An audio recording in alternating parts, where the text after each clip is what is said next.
will be with you in just a moment.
May all persons having any manner or form of business before the Honorable United States Court of Appeals for the Fourth Circuit are admonished to draw nigh and give their attention, for the court is now sitting. God save the United States and this honorable court. Be seated, please. All right, we have a three-judge court, whether you believe it. We have Judge Rushing with us from Western North Carolina. As you know, circumstances in Western North Carolina are very difficult, and we are very pleased to have Judge Rushing being able to join us today. She's on remote, as you can see, but she's equally a voting member of this panel, and so you need not forget her. First case we'll hear this morning is Bryant versus Stirling, and Ms. McCready, we'll hear from you.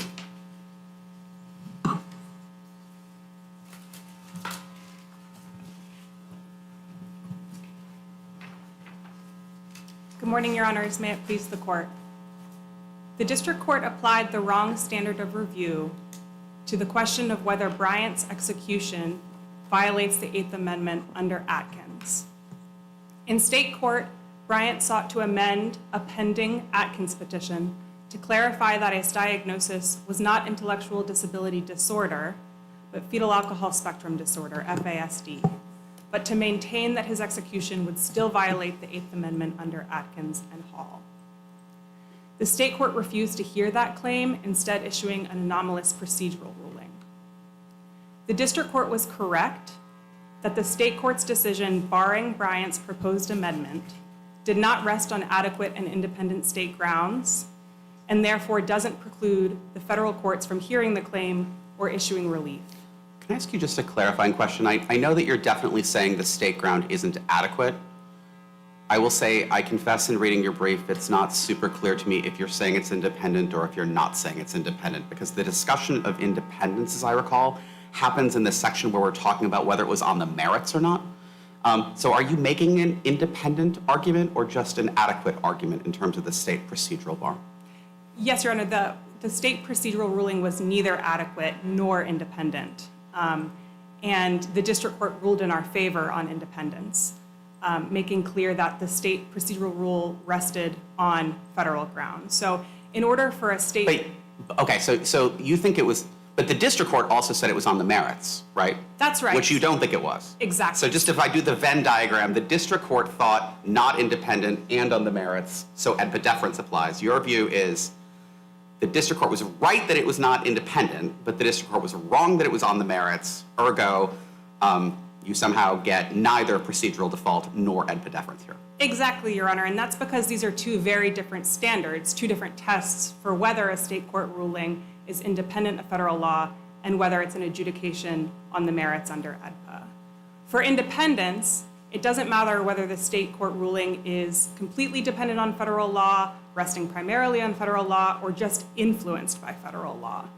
And to see how the state court decision on Bryant's proposed amendment in this case depended on federal law, you really have to dive deep into the procedural rules in South Carolina, and I'll try to make those as clear as I can. In South Carolina, there's a general bar on successive PCR applications. But there's an exception to that bar for PCR applications alleging a categorical exemption from execution. And you can see that exception at work in Bryant's own case. When Bryant returned to state court, he filed two successive PCR applications, one alleging an Atkins claim and one unrelated claims. In ruling on the state's motion to dismiss both as successive, the state court allowed the Atkins petition to move forward, but dismissed the other one. It said Atkins sets forth a categorical ban under the Eighth Amendment, which is qualitatively different from other kinds of constitutional violations at trial that may be subject to procedural default. Later, the South Carolina Supreme Court reiterated this same exception, albeit in an unpublished opinion, when it reversed a PCR court's grant of a dismissal for a successive PCR application raising an Atkins claim. And the South Carolina Supreme Court said, because there is a possibility that the Constitution categorically bars petitioner's execution, we hold that the successive PCR application in this case is permissible because of extraordinary circumstances. Can I just ask, so you phrased it as a categorical bar on execution. I'm trying to think about how sweeping that is. So I'm sure you've thought about the Roper hypothetical. The Roper hypothetical is a person who argues that given what we know about brain science, executing a 19-year-old offender also violates the Eighth Amendment. Do you think that would immunize you? Like if a 19-year-old offender said you should extend a Roper to cover me, does that person get out of procedural default in South Carolina? Well, if a person under Roper said, I discovered a birth certificate. No. That person's raising basically what I think of as an Atkins claim. I discovered a birth certificate that, unbeknownst to all of us, I was in fact a 17-year-old offender. That person is just like a person who says, I discovered that I was in fact intellectually disabled. That person strikes me as, I think we know the answer to that person, probably. No, it's a person who says, Roper doesn't go far enough. A 19-year-old offender, and I'm 19, I was 100% 19 when I did it, but what we know about brain science and what we know about all of that, you can imagine the argument a person would make. Being 19 is not meaningfully different from being 17. Ergo, it violates the Eighth Amendment to execute me. Do you think that person gets within this exception? I think probably so. Okay, what about a person who says the Eighth Amendment categorically bars executing anyone for any crime? It's a closer call, but Why? The person's saying it's unconstitutional to execute me. I think probably the answer would be that it still depended on federal law, an interpretation of the Eighth Amendment, and so it still wasn't an independent grounds, but that would likely be an adjudication on the merits because there would be no material question. And so that state decision would receive the EDPA deference, which is not the case here. I just want to be clear, the argument you're making is in no way limited to people who seek extensions of Atkins. It's anybody who argues the Eighth Amendment bars their execution for basically any reason.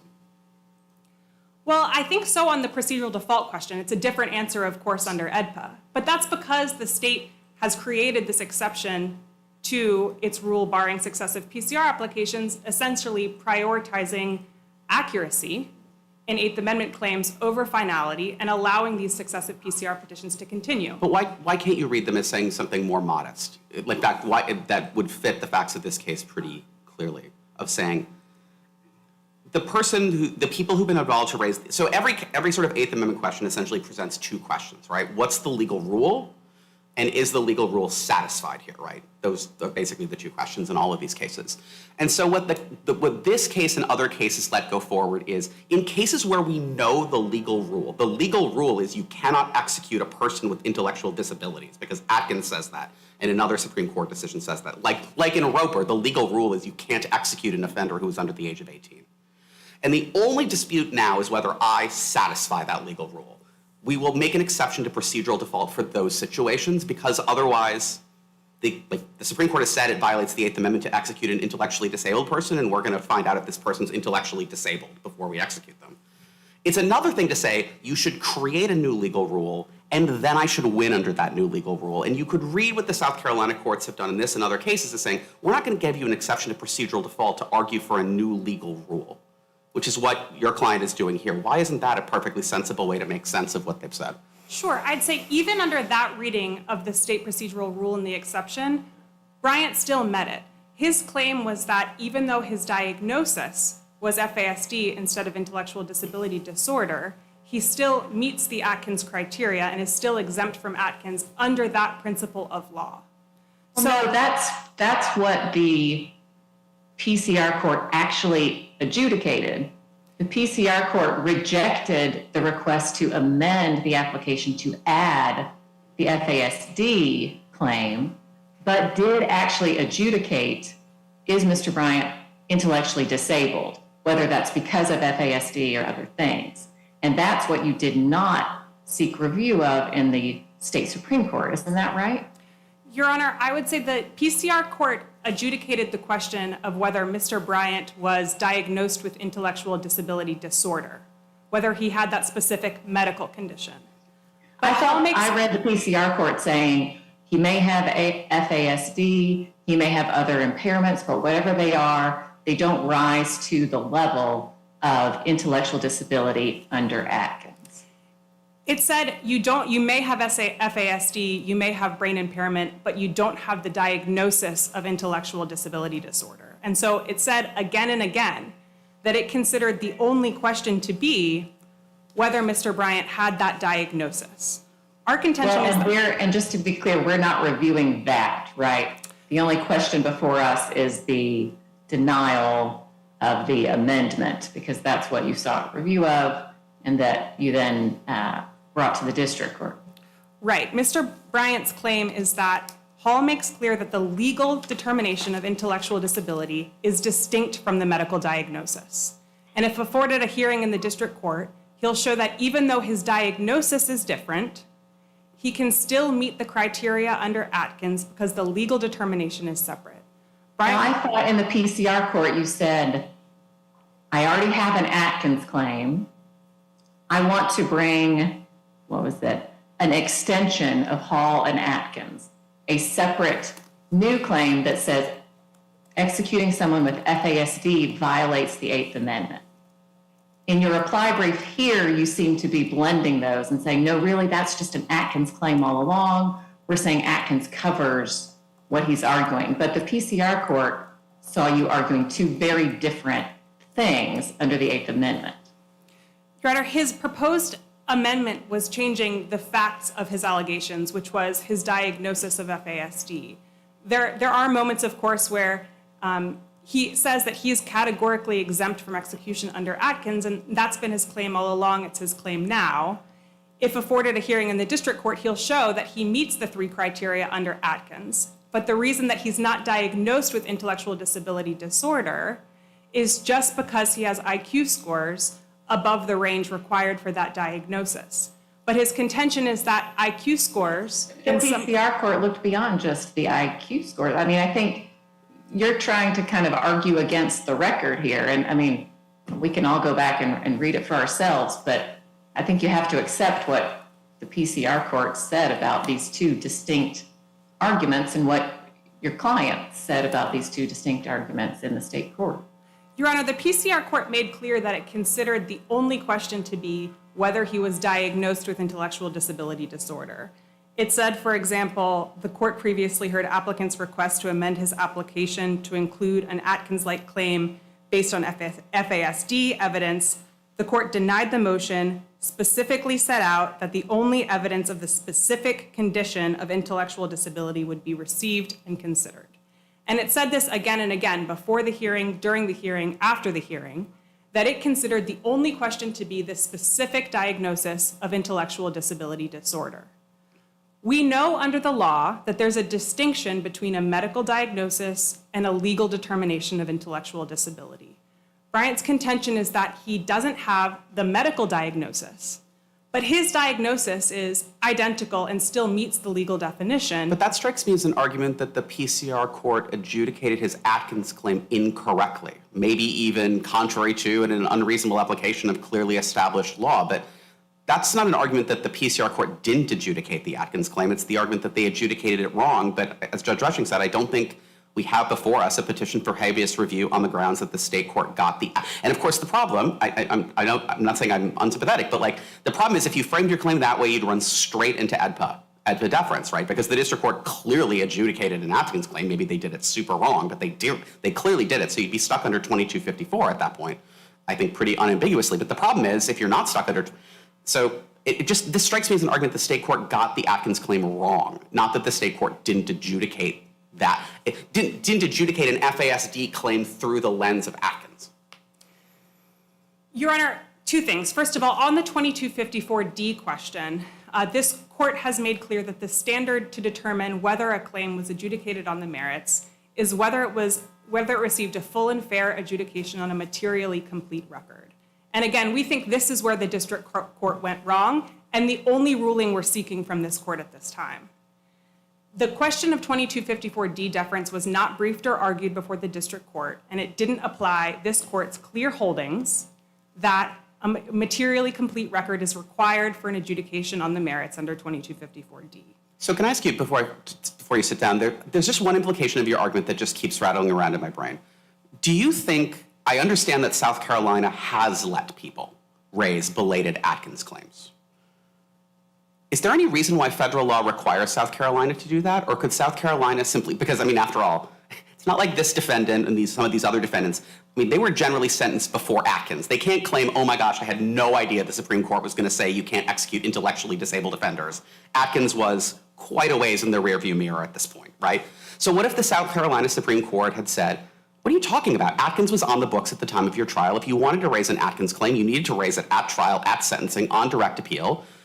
And if you didn't, procedural default, no exceptions. I don't see any reason why federal law would prohibit South Carolina from doing that. Can you think of one? That may be true, Your Honor, but again, that's not the question under procedural. I totally understand. Yeah. But it seems then weird to say that South Carolina is quote unquote worse off because it allows people to raise claims under a legal rule that is clearly established and has been clearly established for more than 20 years because they don't, for all the reasons they might want to do that. And then say, but having done that, you also can't enforce procedural default claims against people who want to seek the recognition of new Eighth Amendment rights that haven't been recognized since Atkins. It seems like it creates weird incentives, and maybe the answer is the doctrine requires that, but it does seem that it creates really weird incentives for the state courts. Well, I think, Your Honor, the state court would be entitled to the extremely deferential standard of review under AEDPA if it had just adjudicated this claim. So it's the state's burden to show procedural default. They haven't done that exactly for the reasons Your Honor is saying. They allow these claims to move forward. If it had adjudicated this claim on the merits, we would be in an entirely different procedural posture. All right, you have some rebuttal. Why don't we hear from Ms. Brown?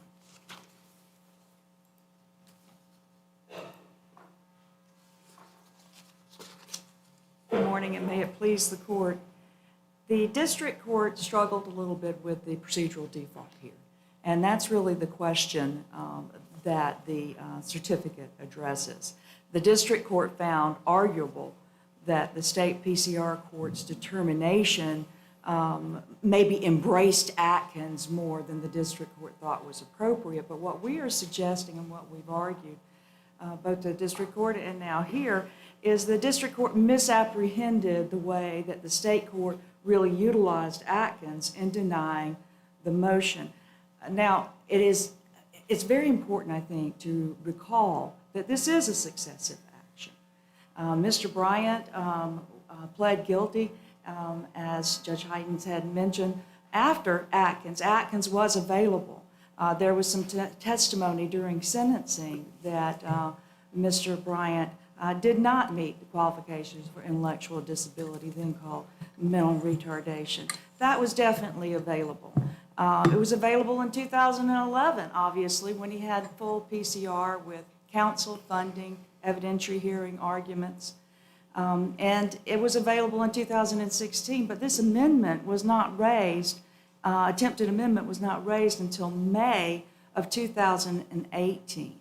And it was raised notably as a separate claim. That's at the Joint Appendix, page 521. Again, this is really a case not about the evidence on fetal alcohol spectrum disorder. It's not about the evidence in Atkins. This is a claim that goes back to default. And we all know that 2254 review is structured to ensure that state prisoners properly bring their claims to the state court. And we've heard some argument this morning, and certainly there's argument in the brief, that Mr. Bryant contends that he was somehow unfairly cut off from presenting his claim. But I would suggest to you that is the opposite of where we are today. It is because of Mr. Bryant's delay that the state court is prevented from looking at the federal issue. That goes back to one of our base opinions from the Supreme Court, Coleman versus Thompson. When a habeas petitioner fails to properly raise his claim to the state court, he has deprived the state court of that opportunity. So I think that it's been a little bit of a role reversal here, and I wanted to address that.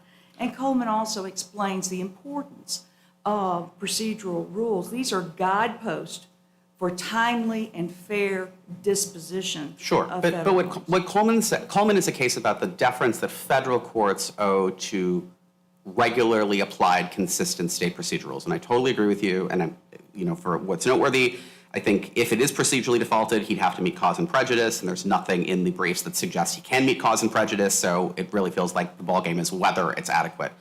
And in Coleman, I don't think there was any doubt that it was adequate, right? My problem is this, which is that the procedural default is an affirmative defense. The burden is on the state. And so then the question is, what decision of a South Carolina court or what language in the rules of the South Carolina state courts tell me the answer to the specific question in this case. The question as I see it is, if you have been allowed to file a second or successive habeas PCR petition, I understand the state thinks that the state trial court was wrong in letting him do it, but it did let him do it. So, having been allowed to file a second or successive PCR petition, when can you, through an amendment, add a new claim, right? And I've read the rules, and they don't seem to clearly address this situation, and I've looked at the decisions that you've cited, and they don't appear to clearly address this situation. So what is your best authority? Like, I will say there's a lot of intuitive force to the argument you make, which is like, it's kind of weird to say you can't bring a second or successive petition, but you can get around it by filing an amendment. Like, that seems a little weird, I agree. But what authority, either the rules or a state court decision, actually says you can't do this thing? That would go back to our plain statutory rules. What language in the rule? I mean, it just feels like a gap. What in the rules? The statute of limitations, the limits on... That seems like a real stretch. It's a statute of limitations, and it is the provision in our post-conviction relief section 1727, 20, and additional sections in that particular title. One must bring all of the issues in that first application. That is what you're charged with doing. To find an exception under our successiveness bar, you have to show that that was unavailable. It was unavailable during the first one. Now, our statutes do not actually blend with the way that our Supreme Court has handled an Atkins claim. Our state law. But we have to actually take that as a doesn't given, blend. because under Erie Railroad, the law of South Carolina is literally whatever the Supreme Court of South Carolina says it is. So you're not going to get anywhere arguing the Supreme Court of South Carolina is wrong about what South Carolina law allows. Well, actually, it's not that it's wrong, Your Honor. It's that they've carved this exception, but the exception itself is under state successiveness rules. And if I can just explain a little bit more on that, it is very much like this court looking at something under 2244 and the successiveness issue in 2255 cases. It does not reopen everything for amendment. It has to be shown that there was an issue that was not properly raised or didn't have a factual basis that was available with due diligence. That restricts the subject matter of the claim. So South Carolina is much like the federal law in that respect. The limitation is based on proving that an issue could not have been raised. Now, our state Supreme Court has somewhat softened that, saying Atkins is an exemption. I will note that that's not well settled. It doesn't matter if it's well settled. If the Supreme Court of South Carolina said it, it's South Carolina law, right? It was an unpublished opinion, and it was a 3-2 opinion. Why does that matter? It makes The decision of this court that's 2-1 is just as binding as one that's 3-0. A decision of the Supreme Court of the U.S. that's 5-4 is just as binding as one that's 9-0. Well, it makes a difference because it's still unsettled, and we still... I don't know how it's unsettled. If the Supreme Court of South Carolina says it, it's... Now, what I agree with you is unsettled is how far does that go, right? Like, who does that cover other than people trying to add an Atkins? I agree, that's extremely confusing to me, but I think we have to take as a given that it's not unsettled whether you can... I guess what I would say is, if a future state court were to say you can't add an amendment to bring an Atkins claim, and you were trying to defend that as an AISG, I think you would be in a real tough spot, right? Well, I do want to push back just a little bit to remember... Really? The Supreme Court of South Carolina let another person add an identical claim, and you can think that a court can now not let someone add the exact same claim that the Supreme Court of South Carolina let someone else add? Well, again, we have to go back to the Supreme Court ruling. It's an unpublished opinion that's not binding. So I think that that is something that we should keep in mind. It's not binding. It's not precedent. Where and does that's that the get rub. you? Why are you making this point? I don't quite understand. Of course. Because it seems to me you get into more trouble by impeaching the South Carolina law. It seems to me the exception is based on Atkins. They adjudicated that this was not an Atkins claim. Well, And- the exception... And that's your case. Absolutely. The exception is limited to Atkins, and Atkins is very Well, plain. I understand, but you were trying to impeach that proposition by showing tension between the statute and the Supreme Court's holding and noting that the Supreme Court's holding was unpublished in 3-2. Actually, Your Honor, the point is that they are consistent. The Well, Supreme it Court may be isn't. consistent, but we can't draw conclusions from the fact that it's 3-2 or it's unpublished. They have made the statement, and it is a practice being followed, isn't it? It To is a ex- practice To accept being Atkins followed. claims? It is a practice being followed. I think that's an excellent way actually to describe it. It is a practice that's being followed. Well, But our it's being statutes followed are, because of Supreme Court's statements.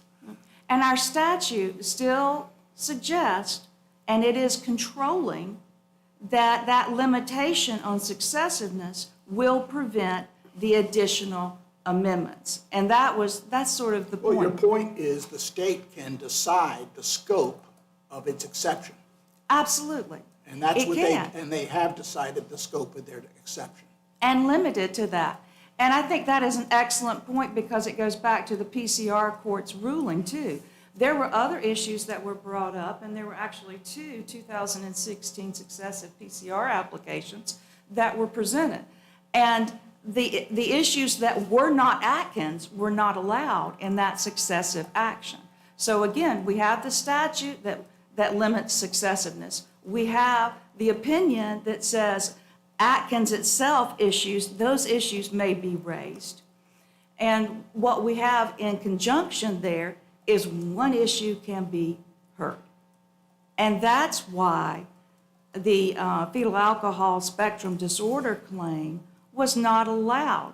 And it's very interesting because the district court struggled with whether... The question comes down to I think the subtle difficulty in this case is when they denied the amendment, they're either doing one of two things. They're deciding the scope of their exception, or they're deciding the scope of federal law. And I think And it that's seems why... to me if they're deciding the scope of federal law, it's a little different problem than if they're deciding the scope of their exception, right? It is, and that is where we contend that there was a misapprehension. Atkins is very clear. Just reference to Atkins does not mean application of Atkins. And that's where the difference is here. And we went through full 59 proceedings too and arguing back and forth with the district court. And the district court kind of cleaned up the language just a little bit and said, yes, there is a difference. There's a difference between the Atkins claim and there's a difference between the amendment. And it was very clear that the evidence... Well, in part, the district court, didn't it rely on the fact that the petitioner in this case repeatedly described his own claim as different from an Atkins claim? Yes, sir. Absolutely. That is absolutely correct. But again, you don't have to interpret Atkins to know that Atkins says intellectual disability is an exemption. That's almost a head note, Your Honor. That is the basis of Atkins. That is not looking at Atkins and looking at facts to see if the facts support application of the rule in Atkins. None of that had to be done. And I would suggest to you that several points that will support it. One is that the amendment was denied prior to any hearing. The amendment was denied based on the scope of the successive action being very narrow, which goes back to our discussion earlier. There's only the permission to go forward on an Atkins claim. The entirety of PCR is not opened up, just like it would not be opened up if this court granted authorization for a specific successive 2254. So just in terms of the distinction you're drawing, and I agree with Judge Niemeyer, it's a fine distinction, but so if a person argues, think of the petitioner in Hall, right, who says the state court is defining intellectual disability too narrowly, it's saying there are test score cutoffs, which is not required by Atkins and is in fact arguably just inconsistent with Atkins, saying there are no test score cutoffs. That person is still making an Atkins claim, right? That person is saying, I am intellectually disabled as that term is used in Atkins, right? I agree with that. Okay. And so the difference here is the person is not saying, I am intellectually disabled as that term is used in Atkins. That person is saying, I am disabled in a way that is functionally indistinguishable from intellectual disability as that term is used in Atkins. Ergo, the Eighth Amendment forbids executing me as well. Is that the distinction you would draw? I do believe that as I track the hypothetical, that's exactly right. And the evidence that was offered for fetal alcohol spectrum disorder could be some connection to intellectual disability, but you still have to show intellectual disability, and that's Atkins. And those are the 3 prongs under South Carolina law that had to be considered. And the PCR judge did, in fact, consider that. And he said, you have not carried your burden of proof of showing the first prong and that substantial intellectual functioning limitation, and you haven't shown the second prong, the adaptive functioning limitation. Therefore, you haven't shown the third, which was that both had to be before the age of 18 or 21, according to which manual that you were looking at the time. So he grasped that. The PCR judge grasped that he was looking for intellectual disability. Could some evidence fall in there? He actually did look at some of the evidence proffered, but a lot of what was rejected because it wasn't credible. So whether that stems from fetal alcohol syndrome disorder, information or allegations or what have you, Mr. Bryant did not carry his burden of proof for an Atkins claim. That is always going to be separate. Really a different posture. That suggests a different posture before us, which would be a 2254 straight-on review of that decision. But I think we're, in this case, presented with the question of whether it was successive and untimely. Absolutely, and to the district court's credit, in 59 proceedings, he did separate those two. And we see those lines much easier now because the default for the Atkins claim came at the appeal. Mr. Bryant did not appeal the PCR judge's determination. That default was there separate. The amendment and the default analysis, really the district court struggled on that utilization of Atkins. And in this particular record, we have a very stark difference in looking at the default and looking at the utilization of Atkins. We have the magistrate in the report and recommendation saying that there was no need to analyze Atkins. Atkins has one exemption. He didn't qualify for that exemption, and that was it. And that was part of that independent ground. I did want to just slightly touch on the adequate, regularly applied type of analysis. Mr. Bryant has always maintained that it was not regularly applied to him in this context. And I wanted to point out, our district court and the magistrate, very familiar with South Carolina law, completely rejected that. These are statutory procedural bars, well established. They have been utilized multiple times in this court and always in the district court. What's your best example for that? I mean, I know there are cases that establish the general proposition that South Carolina's claim presentation rules are inadequate and independent. I agree this court has said that. I was not able to find a case that looks like this one, where this court has said, as applied to an attempt to add a second or successive petition to add a new claim. Have you identified any case where we have said that's an adequate and independent state ground? No, sir, because I don't believe that Atkins claims come up very often. For one Well, no, thing, but the general question about whether you can use a second or successive petition that you've been permitted to file to then leverage a new claim through an amendment. That's not just limited to Atkins. I see your question, Your Honor.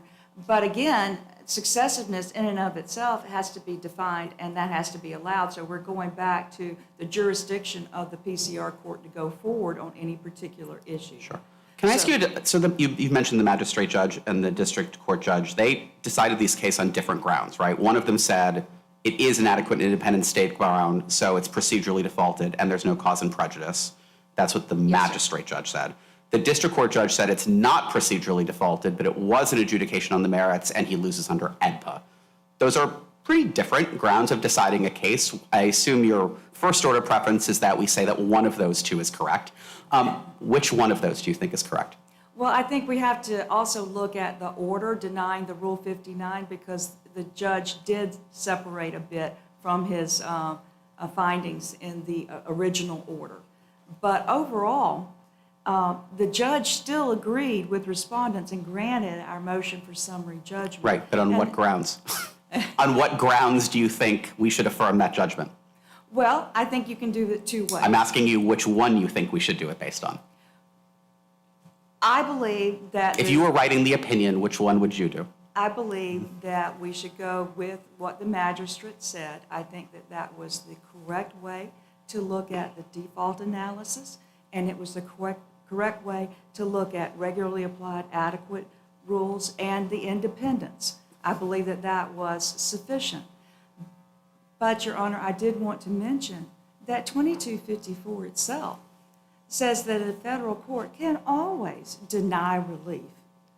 And that's what I believe the district court finally resolved once we got through the Rule 59 litigation, the filings and consideration, is that at the end of the day, Atkins says what Atkins says, and Atkins is limited to intellectual disability. And that's where I believe the district court did end up. So either way would be correct. I think it's most correct on this record. Well, in and a the certain sense, they really feed each other, because if you have an exception in South Carolina for an Atkins claim, then the district court's ruling that this was not an Atkins claim feeds into that, which would be the magistrate judge's ruling that it was successive and untimely. I believe so, Your Honor. And I thank you for your time. If there are no further questions. Thank you. We'll hear from Ms. McCready.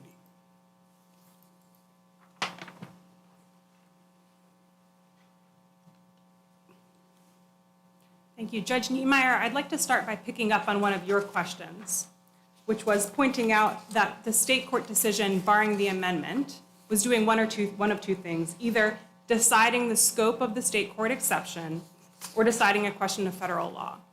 I want to point out that whether it was doing either one of those two things, it's not independent. My point was, it looks like the state has a principle and practice that excludes Atkins claims.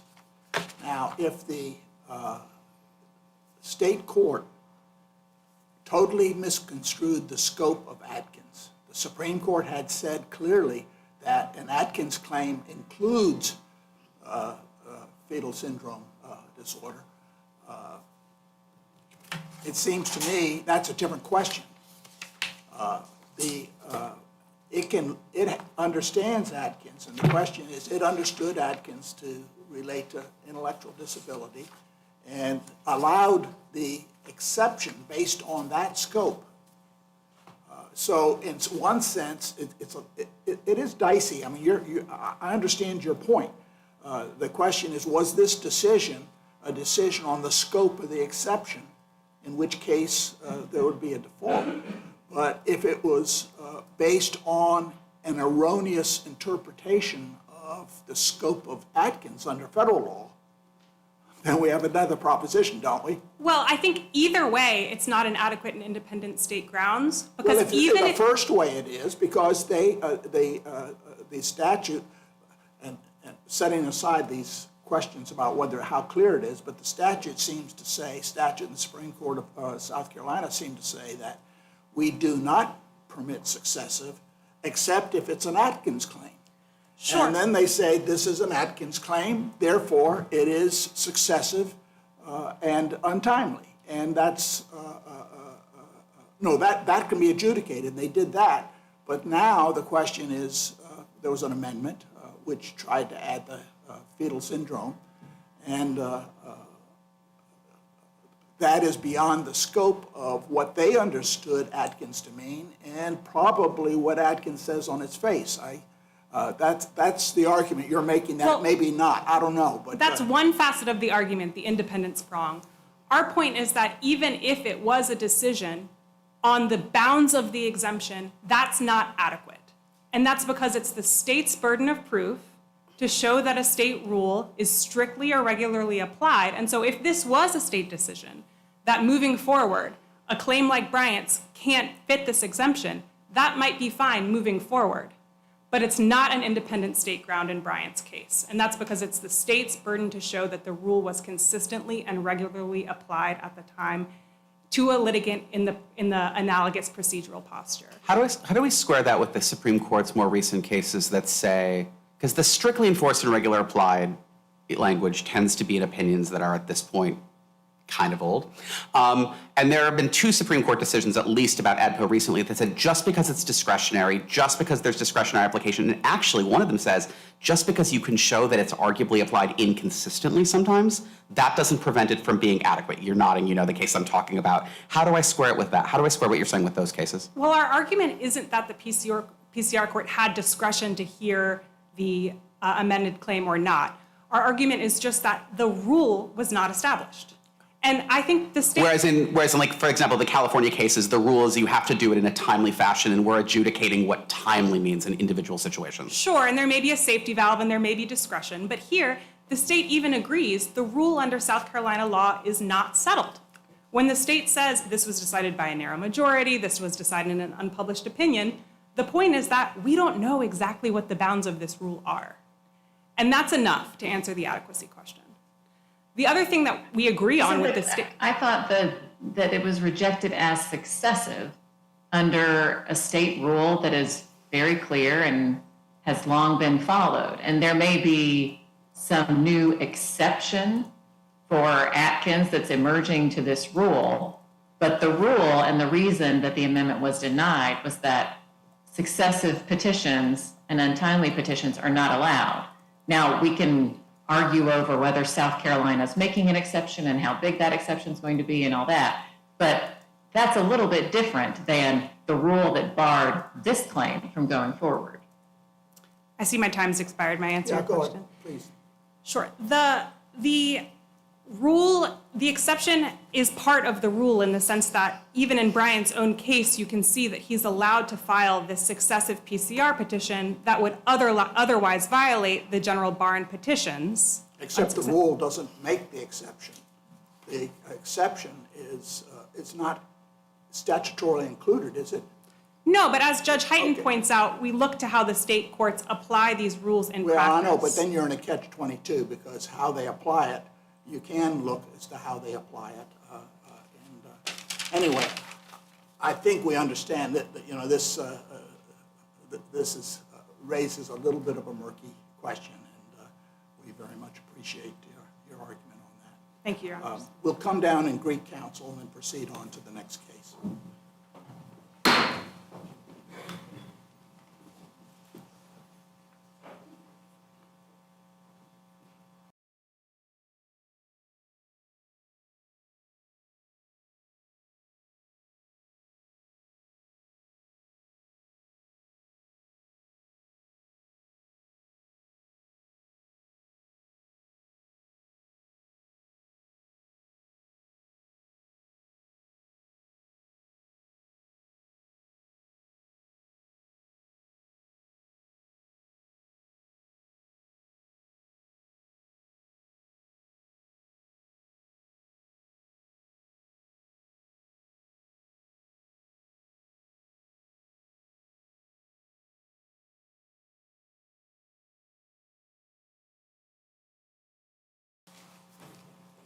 Judge Rushing, I extended your handshake too down there. That was a virtual job. Thank you.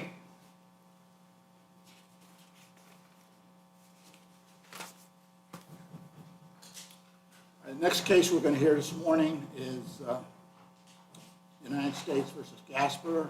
And Mr. Dusenberry, whenever you're ready, we'll hear from you.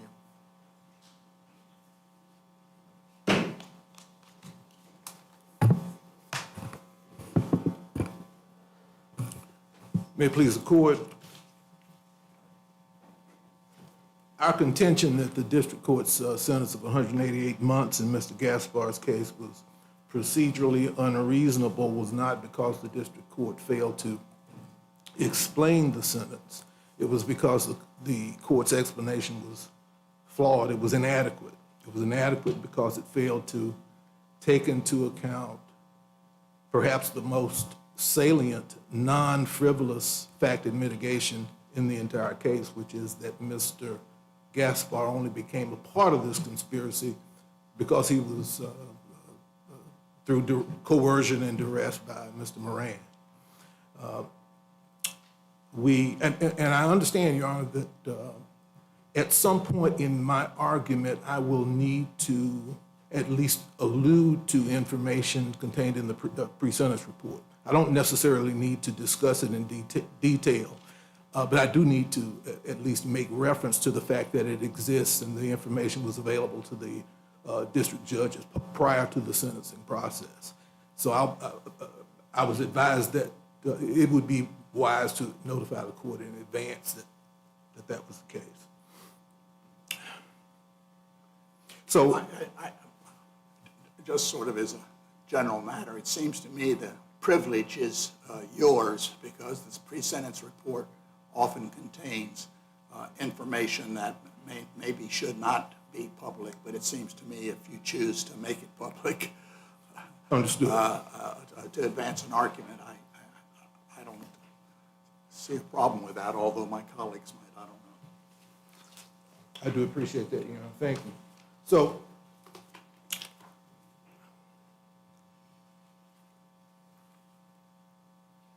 we contend that the most salient mitigating factor in the case is that Mr. Gaspar only became a part of this conspiracy because of credible threats to him, to his family, and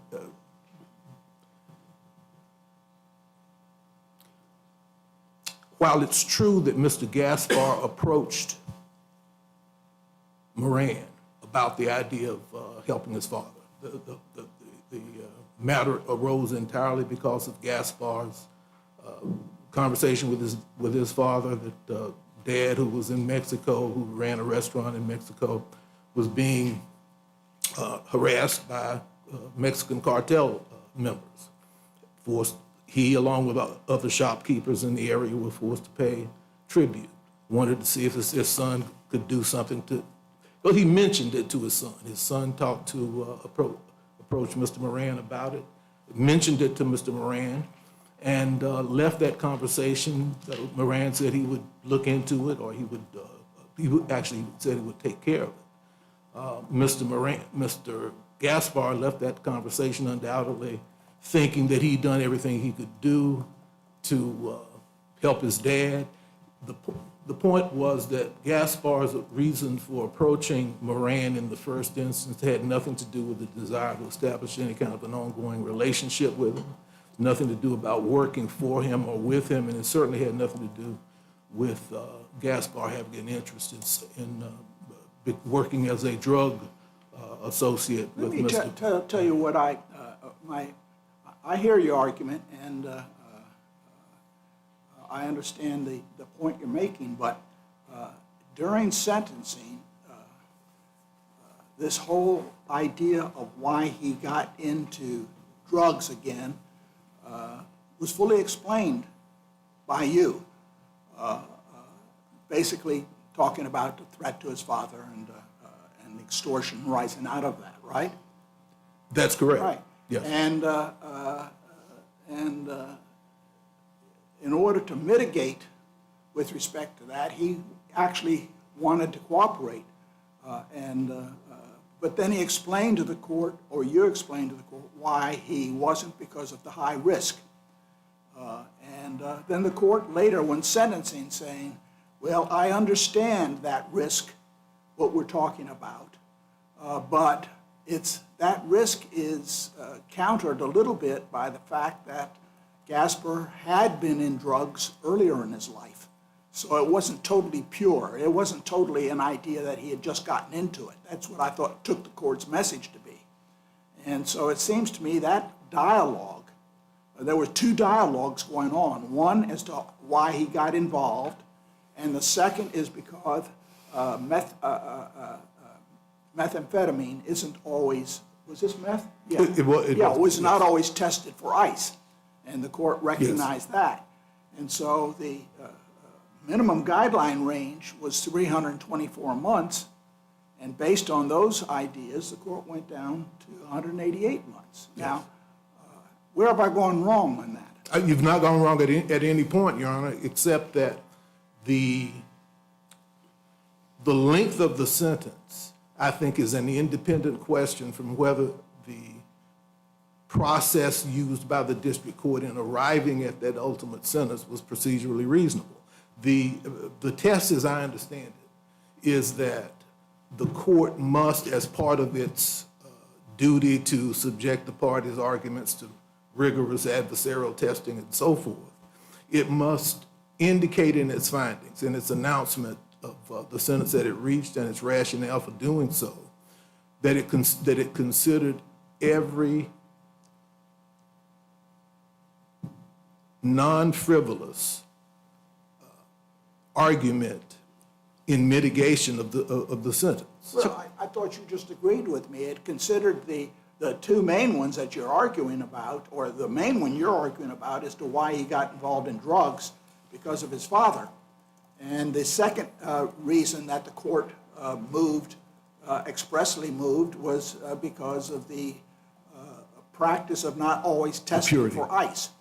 And based on those two things, the court explained it was going down to 188. You asked for 120, and the court rejected that, basically saying this was not the first time he'd gotten into drugs. But neither And of so the... that I'm seems sorry. to be the response to your argument that he got into this crime because of the threat, and that's all. And the court's saying, well, he got into this crime also. He'd been into drugs before.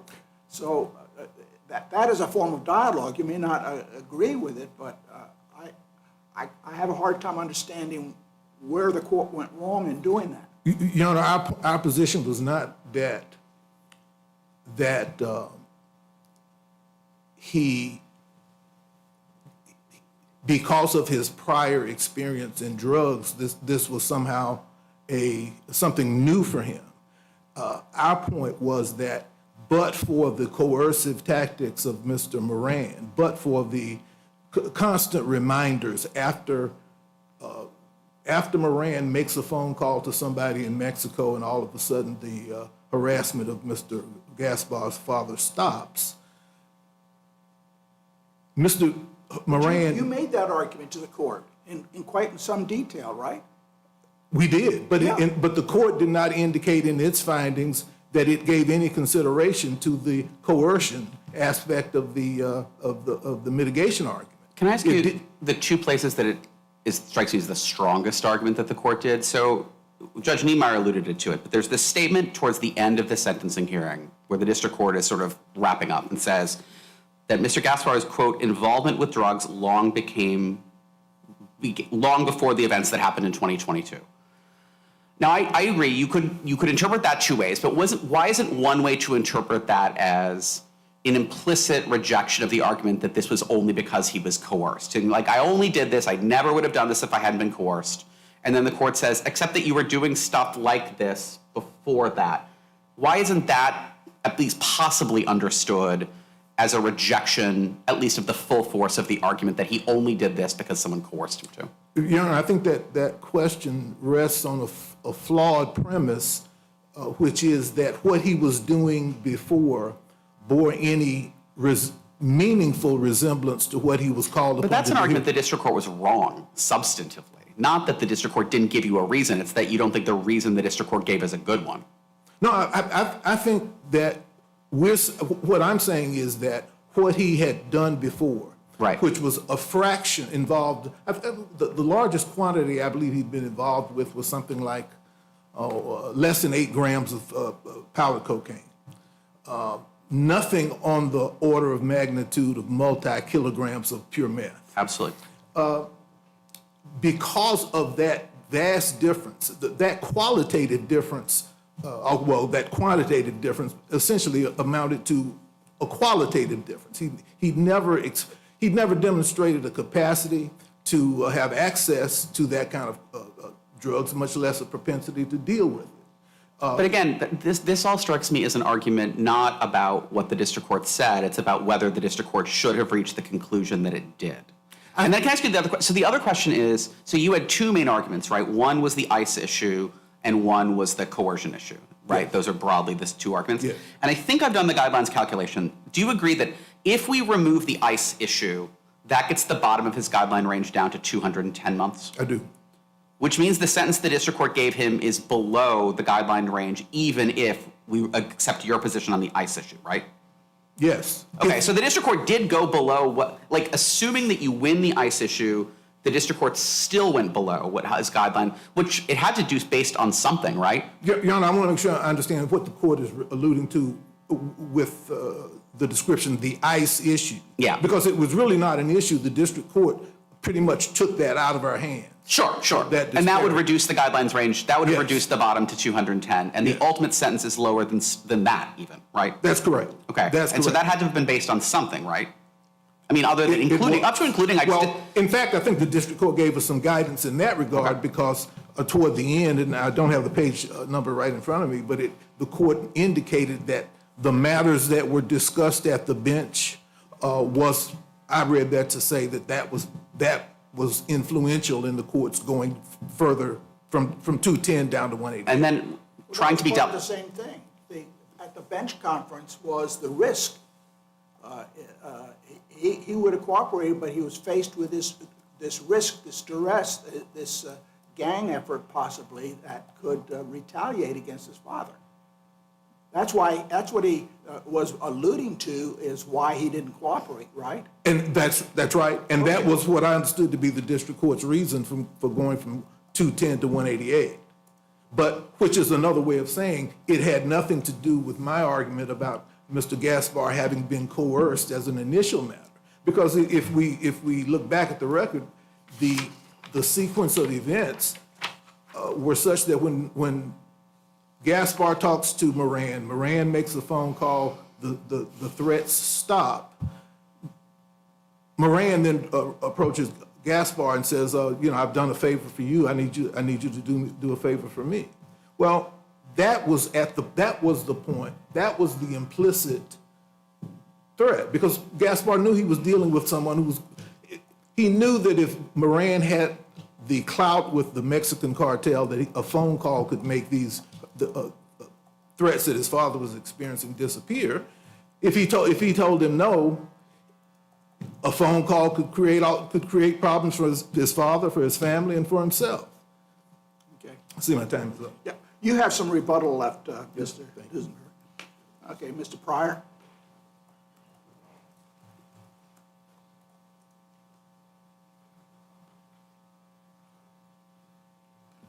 Good morning, Your Honors. May it please the court. Jake Pryor for the United States. This court should affirm the district court because sentencing the appellant 136 months below the bottom of the guidelines range was procedurally reasonable. The district court did not abuse its discretion in that sentence. The district court addressed the core premise that the appellant's actions were mitigated by the implicit threats to his family. The district court addressed that directly. Your Honors have mentioned that this morning already toward the end of the sentencing procedure, but I'd like to also back up a bit and talk about some other times the district court specifically addressed that very argument. First, in the position paper, in the pre-sentence report, the court acknowledged both of those, having read and received those. They contained that same argument as well, that the defendant entered into this arrangement due in part to these implicit threats to his family. The court adopted as findings of fact everything that was contained within the PSR.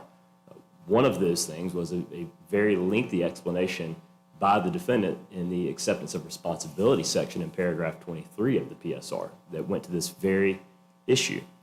But then the parties go to the bench with the district court, discuss the matter, as Your Honors have already heard this morning.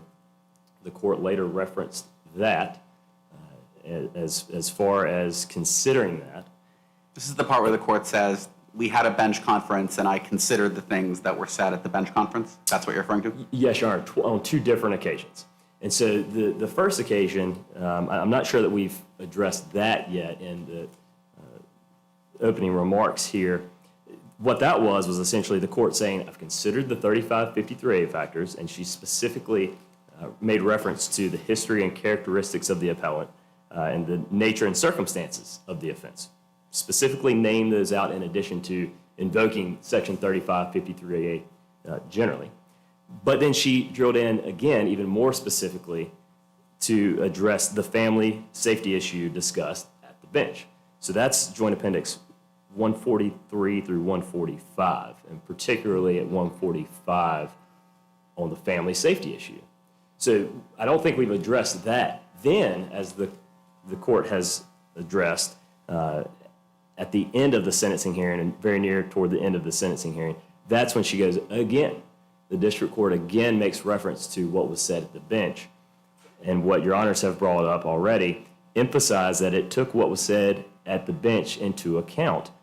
And I want to drill in on that a moment here as well. Judge Heitens essentially asked the appellant, well, if we take the methamphetamine purity guidelines into account, that gets us down to 210. But we still went below that to 188. So what was it? Well, the court was clear there. It wasn't just that the district court addressed, took into account. The district court actually said took into account as part of the reduction. So not just, I heard your argument, but I'm taking that into account. That is part of the reduction.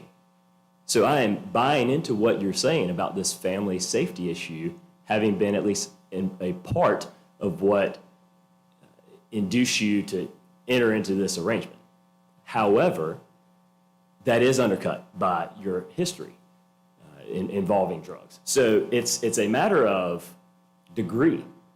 That's what the distinction is here. It's a matter of degree. The court considered it, said, I will credit you to an extent and give you, in part, a reduction because of that family safety issue. However, in a direct logical counter to that mitigation argument, it points out, but your involvement with drugs came long before 2022. That is a direct logical counter to that argument that the appellant was induced to enter into this drug trafficking arrangement for the reason of implicit threats toward his family.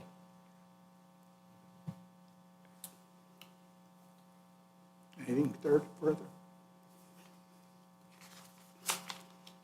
I do, Your Honor. I want to also address the thoroughness. I do think it's important to note the thoroughness with which the court reasoned its sentence. There were more arguments than just the methamphetamine purity argument and more arguments than just this family safety issue. It went into issues as far as Mr. Gaspar's having firearms and a large amount of drugs around children, despite his history as well. And so that sort of colloquy, coupled with the amount of the variant sentence, I do think gives us an indication as to whether the court properly addressed the 3553A factors. And it did. As we've discussed, such a variance gives us an indication. I don't think that if this were a guideline sentence, that would change the analysis here. But my point is, giving such great credit and varying downward so much, and again, explicitly addressing that was in part due to the threats to the appellant's safety. That shows that the district court was making just the type of analysis that this court has said that it ought to, giving an indication that it considered the 3553A factors and applied them to this specific defendant. Your Honors, if the court doesn't have any further questions. Thank you, Mr. Pryor. This concludes the government's argument. Mr. Dusenberry?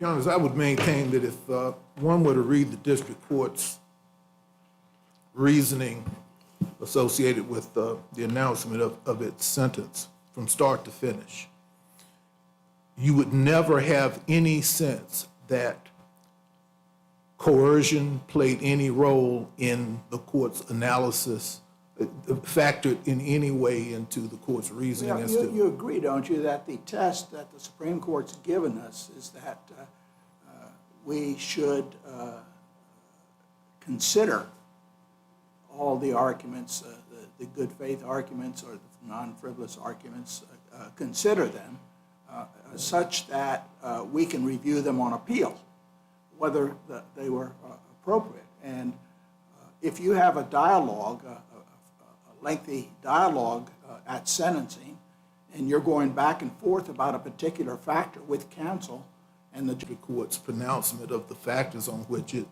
is basing its sentence, precisely so that this court can effectively conduct it's a highly review. discretionary process, and the idea is when we're reviewing discretion, we want to know what's going on in the courtroom. What are the factors is the court considering, and how's it applying them? And in this case,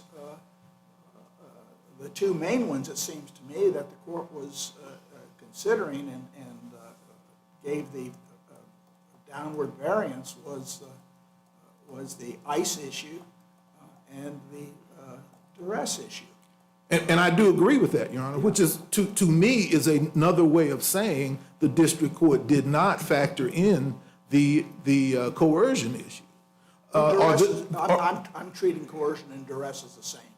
Well, I mean, the idea is duress, he entered, coercion or duress, he entered into this conspiracy, arguably, according to him, in order to protect his family. yes. And that was made from the beginning. It is in the pre-sentence report at some length. And you argued it. I have the page open here. It goes on for quite a while here. You make a detailed argument. And the question then is,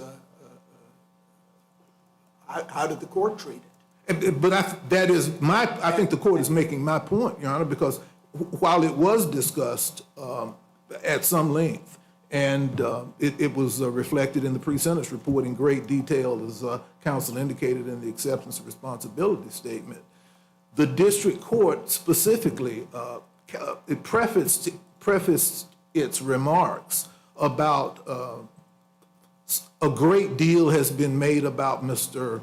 Gaspar's situation, but I have not heard anything about the societal harm that is associated with drug trafficking. And the court went on to recite a number of evils that are consequential to drug trafficking. The thing about that is that those are generic. They're certainly accurate. They're certainly true. Nobody's disputing that their accuracy or their relevance to these proceedings. But what they don't do is address the core argument about the origin of Mr. Gaspar's involvement with Moran. Origins, we contend, are important.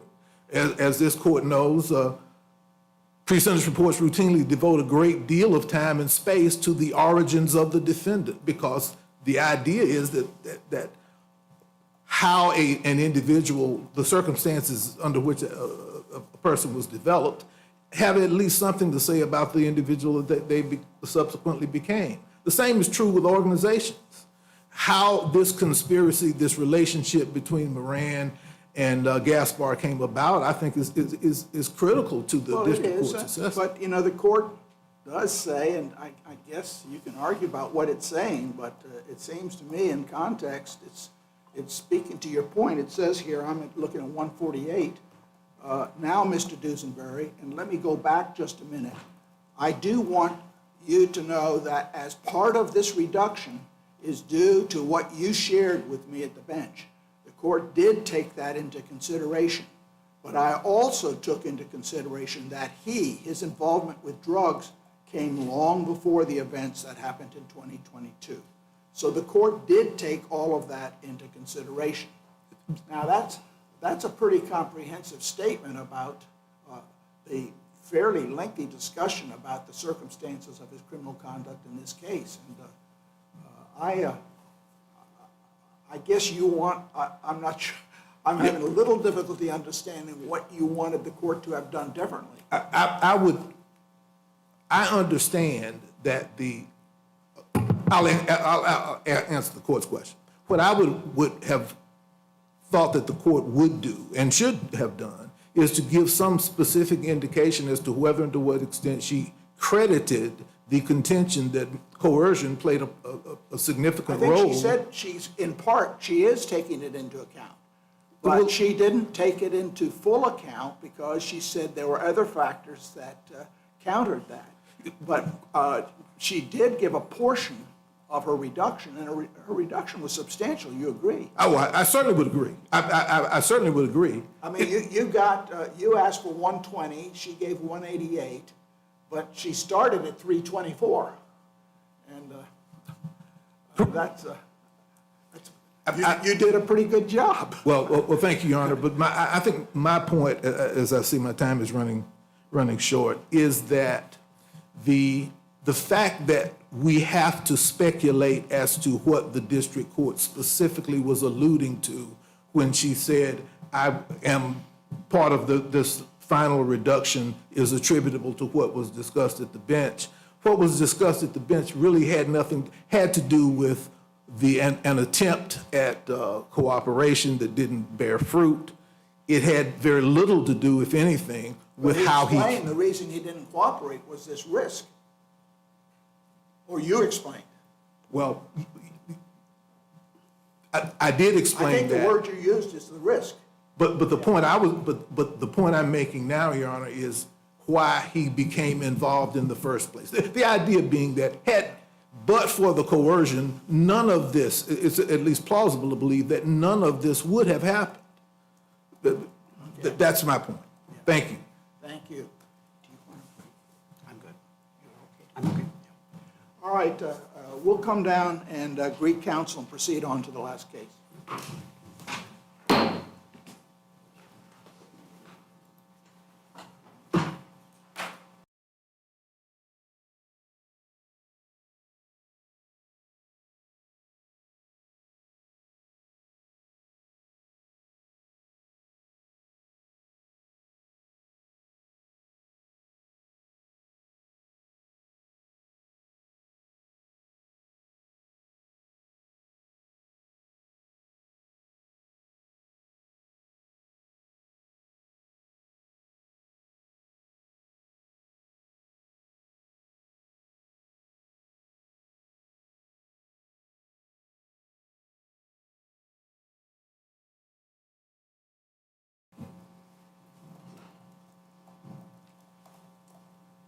All right, next case we'll hear this morning is United States versus Fitzpatrick.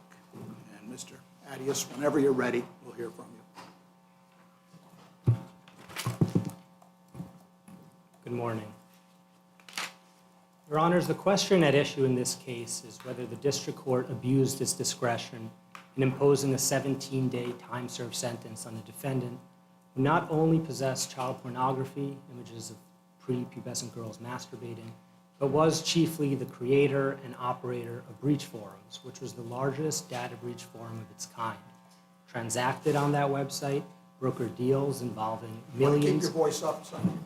Brokered deals involving the personal sensitive information of millions of individuals, caused hundreds of thousands of dollars of damage, created numerous victims, earned for himself almost $700,000, and then, after he was caught, ostensibly accepted responsibility by pleading guilty, continued to demonstrate recidivist-type behavior and a disregard for court orders. In the government's view, the district court abused its discretion by relying exclusively on the defendant's mental health.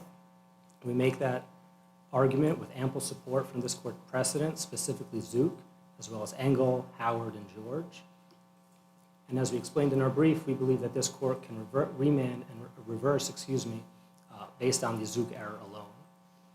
Just clear, and I think it's probably our fault because I think our cases blend procedural and substantive unreasonableness in ways that don't make a lot of sense to me.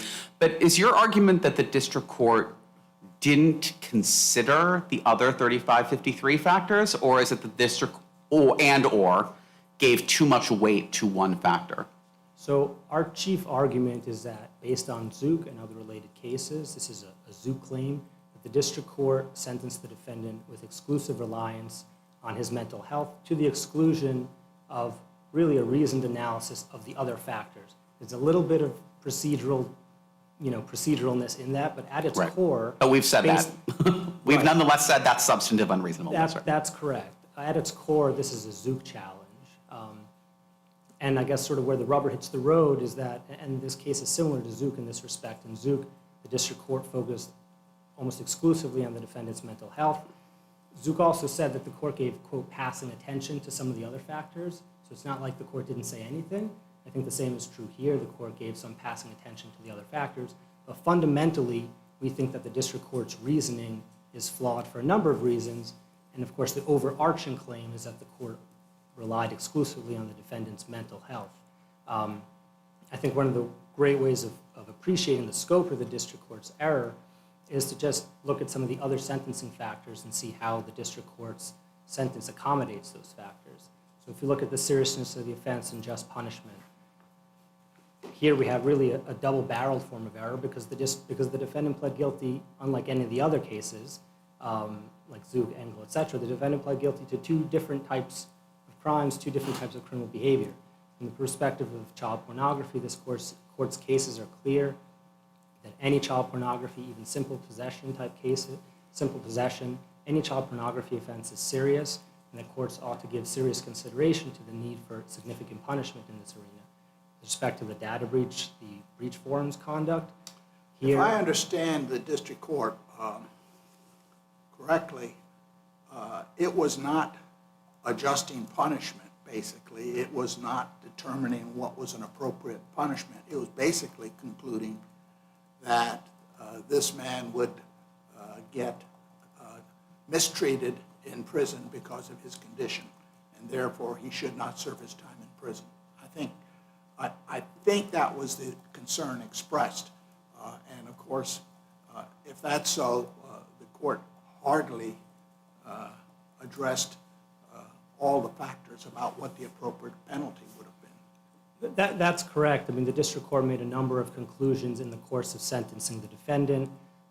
Number one, I think the biggest error is that the Bureau of Prisons, for example, that he would never get the treatment he needs, which is another way of saying the BOP can't accommodate an inmate like the defendant. The district court didn't point to anything in the record to support that proposition, which of course is a sweeping proposition about a fairly large organ of the government, generally making those types of claims, including testimony, would include testimony, evidence, et cetera. We don't have any of that here. I've tried to find a source for it in the medical reports. I can't find it. There's also a claim about victimization.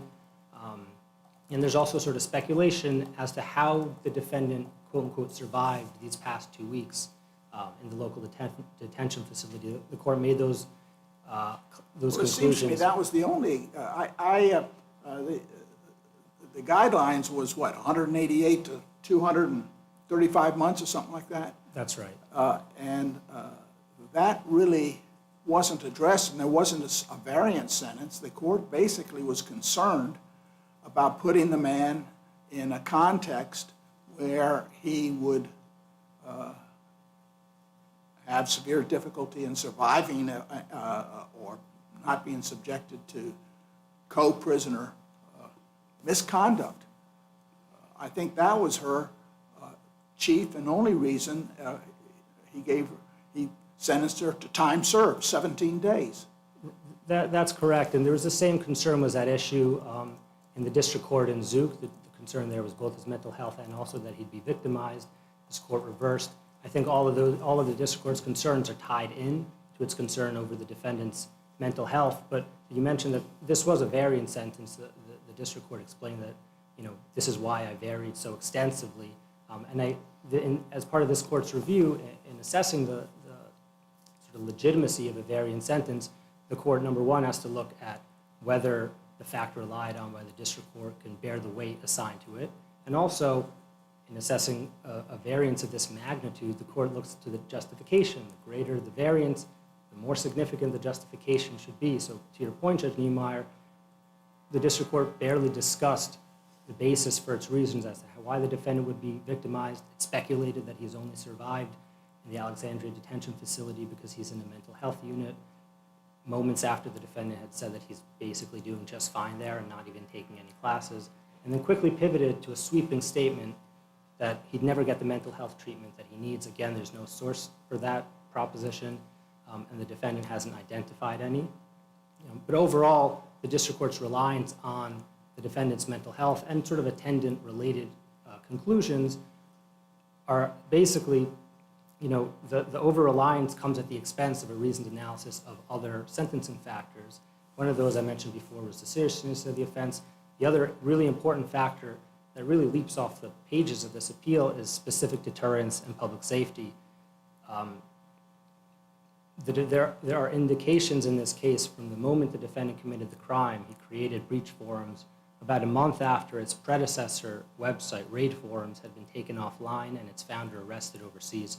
That ordinarily would deter somebody from doing the same thing. The defendant took him just a month to create breach forums and then do exactly the same thing that the predecessor forum had done. He created breach forums basically to be a replacement for Raid Forums. And then after pleading guilty, after his arrest, the defendant quickly violated the condition of his release that he not contact members of breach forums. Judge Anderson and the Magistrate Judge Anderson in the Eastern District of Virginia gave him a pass. Instead of taking that pass, the defendant basically doubled down and leaned in, pled guilty. But for months, he had been violating the conditions of his release, that he not use an unmonitored cell phone and that he not download software that obscures his identity. Even the district court had to acknowledge, and this is JA 163, that the defendant's conduct on pretrial release suggested that he wasn't amenable to control in the community. That's exactly right, but the district court certainly never returned to that point, and its 17-day time-served sentence is impossible to square with that realization. And these same concerns go to the need for public safety. The district court, after a 17-day prison sentence, all 17 of which were served because the defendant violated pretrial release conditions, sent the defendant straight back to the exact same place where he committed his crimes, and to the exact same place where just about 2 or 3 weeks ago he had been violating the conditions of his release. And of course, the substance of the defendant's communications, which are under seal, so I won't get into them, but the court is aware of them. The substance of those communications paints a picture of a defendant who had basically almost immediately lapsed back into the same conduct that got him into court in the first place. Can I ask you about the scope of the ask, which I'm sure you've thought about a lot? I read the conclusion section of your brief as simply saying the sentence should be vacated and the case should be remanded for resentencing. That is the scope of the ask, correct?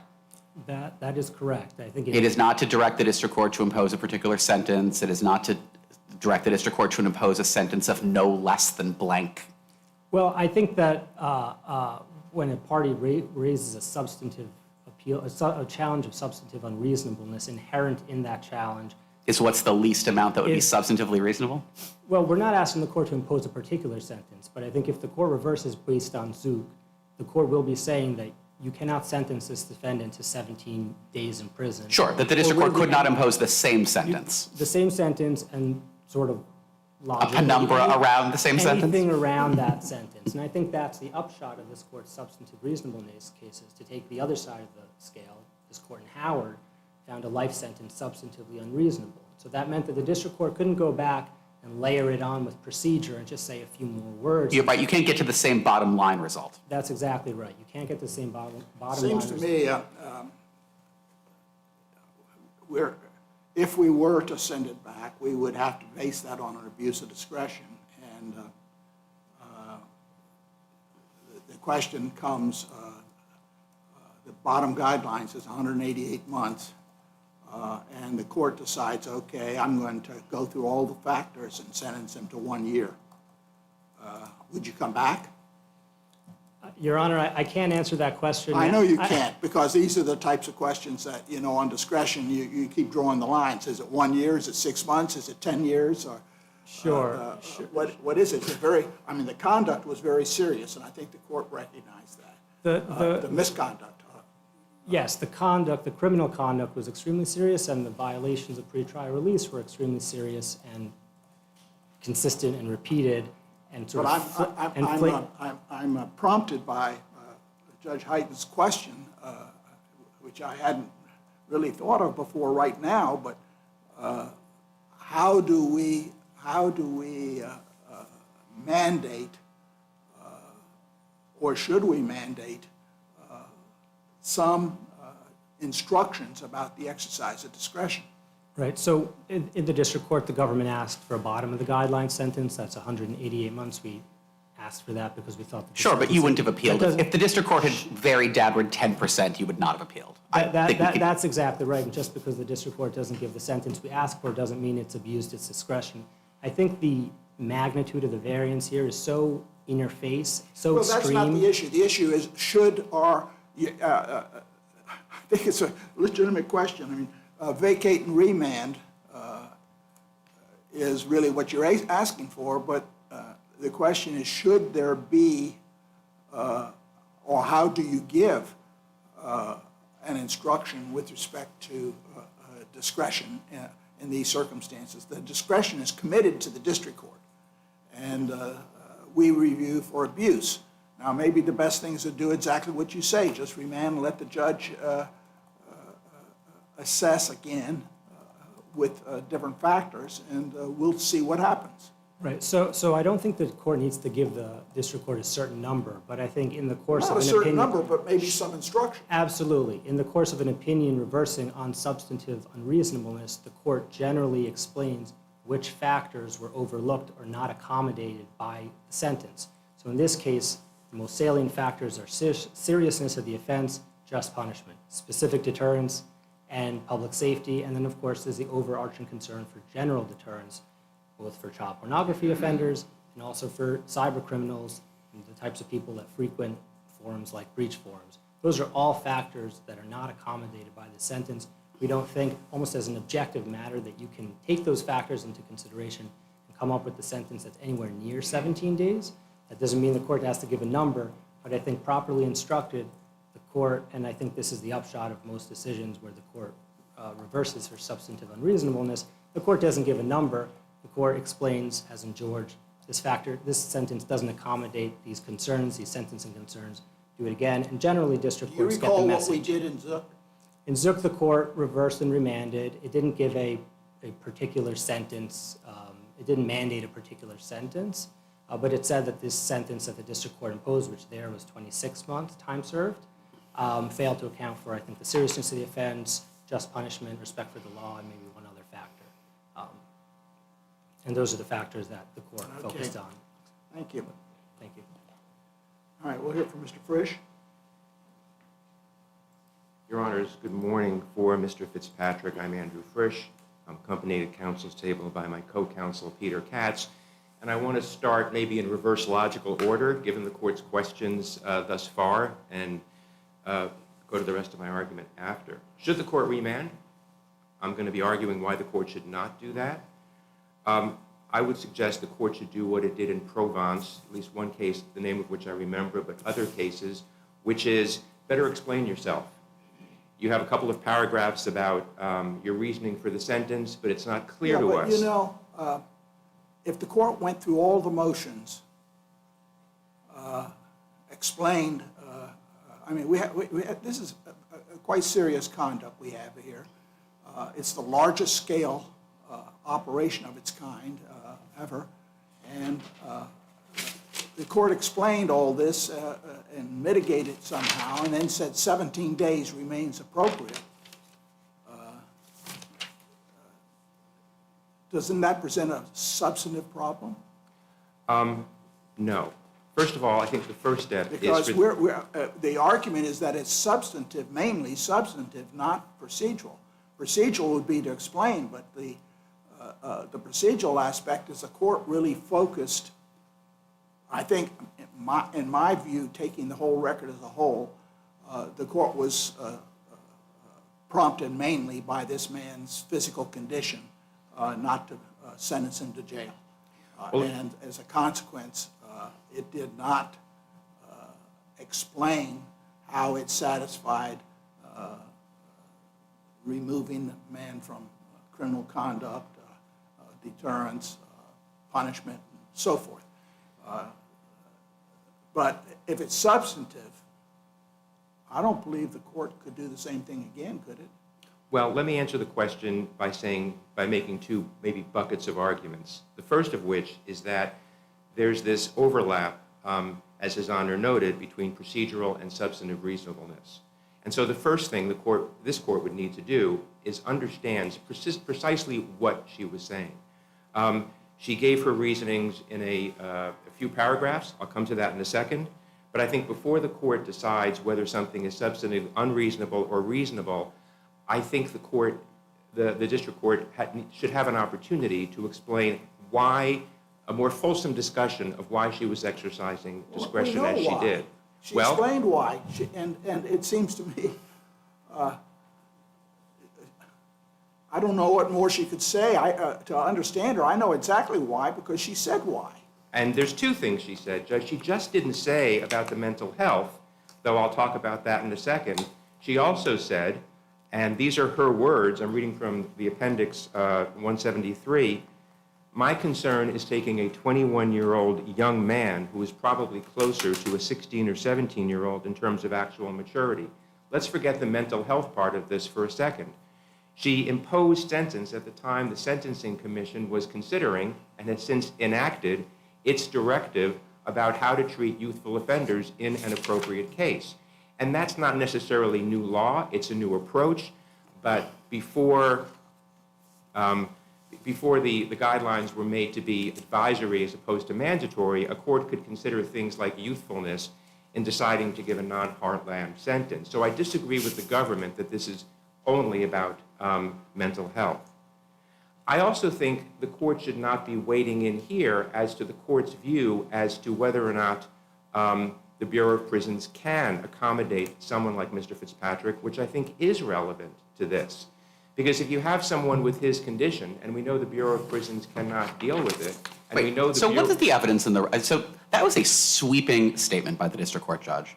What is the best evidence in the record that supports the district court's sweeping statement that BOP simply cannot accommodate someone? I mean, that was a rather striking statement to make about the entire Bureau of Prisons. Your Honor, I hear what you're saying, and the record... So what's the best evidence in the record that could support that rather sweeping statement? The government didn't contest it. It was in defense counsel. No. The government... Really? Okay. So what did you say that they didn't contest? In the defense, I wasn't there, but my colleague was there. What Understood. he said was that, and I believe it's also in one of the medical health reports, was that the Bureau of Prisons cannot accommodate or generally cannot I thought the report accommodate. says BOP sometimes has difficulty accommodating some things, which is different than saying BOP literally can't accommodate anyone who has autism. I don't disagree with that. I think there was some language of equivocation. But here's what I would say about it, Judge. We shouldn't be here. We shouldn't be here discussing this when this issue was presented in district court and the government was even afforded an opportunity to speak after sentence was imposed, and they said nothing. If you're going to take an appeal, I had their job for about 15 years, a long time ago. If you're going to take an appeal to a circuit court of appeals and the judge says, I just imposed sentence, is there anything else you want to tell me?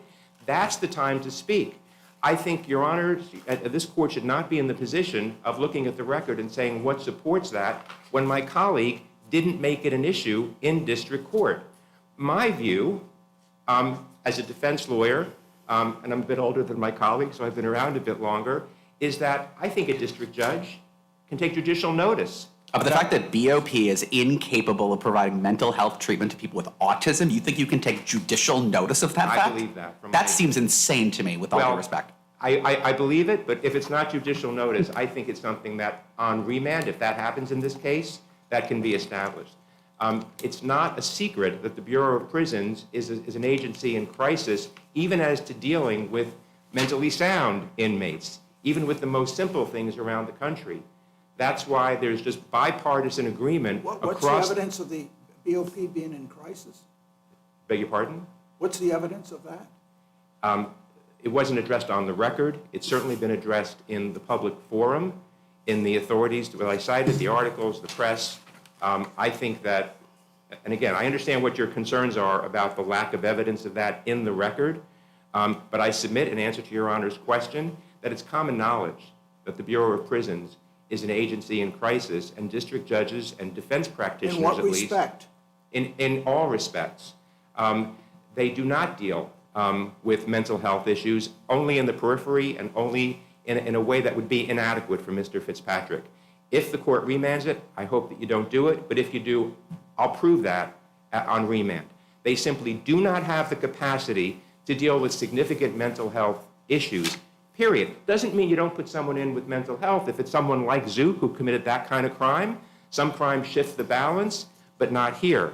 Don't we have mental health as an issue in a large percentage of crimes? As a matter of fact, many crimes are thought to be the product of different degrees of mental health. Agreed. I think it's a balancing of what's the crime and what are all the circumstances. And if you have a terrorist, if you have a substantial drug dealer, the mental health falls down a little bit. But when you put in here the age of Mr. Fitzpatrick and the Sentencing Commission's directive about what to do and how to try to avoid prison in appropriate cases for youthful offenders, I think that shifts the balance in favor of not putting him in prison. Can I turn you to a couple other things the district court said that I find troubling? Do you agree that no expert actually testified that your client's mental health condition caused him to commit either bucket of offenses? I don't. Who said that? Dr. Belchick-Schwartz, cited at page 12 to 13 of my brief, Okay. in which she essentially said in substance... Where's that in the record? Yes. Where is it in the record? I don't have the page number, but I cite to Judge Belchick-Schwartz at page 1213. The pages in the joint appendix are in my brief at page 12 to 13. Okay, and what is your understanding of what that person said, the strongest thing? My understanding of what she said is that he sought solace and companionship online. He made friends online. He was naive online. And That could apply to a lot of people, including people without mental health conditions. well, to the extent, Your Honor, here's what I would say, Your Honor. To the extent, Your Honor, has doubts about what the judge, the district court meant or what she read from that, the answer is, and again, I echo what I said before, which is the answer is for her to better explain why she exercised her discretion as she did. So on a related front, can I just go back to that? I just want to clear this up. You agree that even that statement, if you read it for what you're arguing that we should read it, none of that involves obtaining or retaining images of child pornography. To the extent your expert talked about how the mental health condition might have led to the crime we're talking about is the data stuff. That doesn't explain at all the child pornography stuff. I don't agree with the last part of your sentence. That doesn't explain it at all. I mean, You sought solace online by downloading and retaining images of child sex abuse material? Here's what I would say to that. This is someone who lived online. I'm not minimizing. No, I understand. I'm not minimizing the seriousness of one image. But we're talking about 26 images, by the way, as opposed to 13,000 images in Zook and 473 videos and all the other conduct in Zook. I think when you're living on... I thought it said 600 images. In Zook, it was... No, in this one. Oh, this was 26. I was just comparing it to the... 26 files, but I thought it was 600 images. I know it's 26 files. The number of images, I must say, Your Honor, I don't... It's at the If you have it there, report. then... It's page 233. I take that as the number of images. I was thinking of the number of files. But what I would say You is that... say when you're not discounting it. I mean, that's exactly what the district court does by determining the length of the sentence, right? I'm not discounting it. A longer sentence says this is more significant conduct, it deserves greater punishment. A sentence of 0 additional days in prison discounts the seriousness of the conduct. That's just that's what we do when we decide, do you get 0 days, do you get 5,000 days, which was somewhere around the bottom of the guidelines range here. Part of that is a judgment of the seriousness of the offense, isn't it? I don't disagree with that, but I don't think you consider that factor in a vacuum. In other words, that That's factor... right. You I don't think consider look the at factors serious- in a vacuum. I think you look at the factor of the seriousness, and it is serious, even to possess one or a small number of files or images. But then if you look at the other factors, including Mr. Fitzpatrick's youth, his mental health issues, his atypical reliance online, his look for solace and companionship online. That's a good point about his online activity and how he seems to have his world there. And even after he pled guilty, he continued to have his world there and violate everything the court was telling him not to do online. But the district court didn't seem to put any, there's nothing that's going to prevent him from doing that when he returns home. So, look, I think it's appropriate to compare someone like this, someone who has these substantial mental health issues, with someone who has something like a drug addiction. It's not a faucet which immediately turns off. There's a period of acclimating and understanding, and with Mr. Fitzpatrick, the fact that he now understands how out of touch he was with reality, how he didn't understand the harm of what he was doing, how he was lost in his own world, and he's been compliant for the year since he was violated on his terms of release. And so I think you have to look at it not as a faucet, the way that if me or one of my colleagues had a condition imposed on us, we would know what to do and how to do it and how to respond. But when you're 19 years old and you have his mix of issues, it's a little bit different, and I don't think it's an abuse of discretion for this district judge to sort of give him some leeway on that and give him a chance to see what happens over 20 years of supervised release and registry as a sex offender and 2 years of home arrest. Needless to say, if he can't live up as me or my colleagues could live up on day one, there's a problem, and I'm sure my colleague at the government's desk will be back before a district court. So I think the conduct is serious, but I think the judge balanced it with both his youth, which was a factor in addition to his mental health, and his mental health. And if any of this is, if the court is uncertain about any of this, as much as I think the right remedy is to affirm, because she has such wide discretion, it's to at least send it back to her to ask her to better explain what she was thinking and to better go through the factors. And I think she's a sufficiently experienced judge to understand what the court expects from her. That is, she'll understand the court's concern that she imposed too lenient a sentence, and if she thinks she imposed the right sentence, I expect she'll explain that to the court. But doesn't the very... That's not what substantive unreasonableness means. It means we think the substance of the sentence is unreasonable. It would be unreasonable to sentence this man to 17 days. That's what a ruling on substantive unreasonableness would mean. It doesn't mean you need to explain it more, right? We already know the explanation. Well, I think, I'm sorry, Judge, I didn't mean to cut you off. No, go ahead. No, I think, as I said when I stood up, I think it's a mix of things. I think part of part of the way in which the court may have failed is that she didn't better explain what she was thinking. She gave a 2-paragraph or 3-paragraph explanation relying on his youth and mental health, and didn't really give the kind of line-by-line statutory factor discussion which other judges But do. that's just saying the government might have had a procedural unreasonableness appeal too, but they didn't bring one. The one they brought is a substantive unreasonableness appeal. And again, in Provence and other cases, the court can send it down. Before the court finds an abuse of discretion substantively, I think a district court should have an opportunity to better explain what she was thinking. But the very idea of it's deferential, it's extremely deferential, the guidelines aren't binding, all of that. But the very premise that we have substantive unreasonableness review is that sometimes an appellate court can say, while giving a great deal of deference to the district court, its superior ability to find facts, at some point, the existence of substantive unreasonableness suggests there is a universe of cases in which an appellate court says this is simply too short. The problem is not that you didn't explain it well enough. The problem is not that we can't figure out what you meant. The problem is not that you didn't make a good enough record. It is that this is simply too short. Otherwise, we should just not pretend we have substantive unreasonableness review. We should just drop the charade that there's ever such a thing as substantive unreasonableness. I don't think that if there's a category of cases where we can agree, even outside this case, that jail or a certain period of jail is mandatory, this is not that case.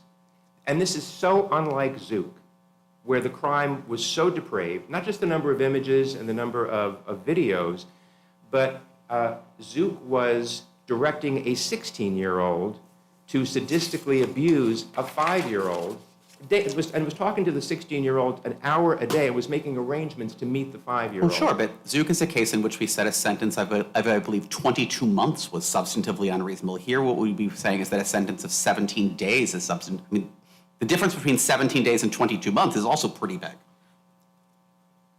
If deference to a district judge, especially as exceptionally experienced a judge as this one, is fully animated, there has to be room for the view, and certainly a window open that under a certain set of circumstances, prison is not mandatory.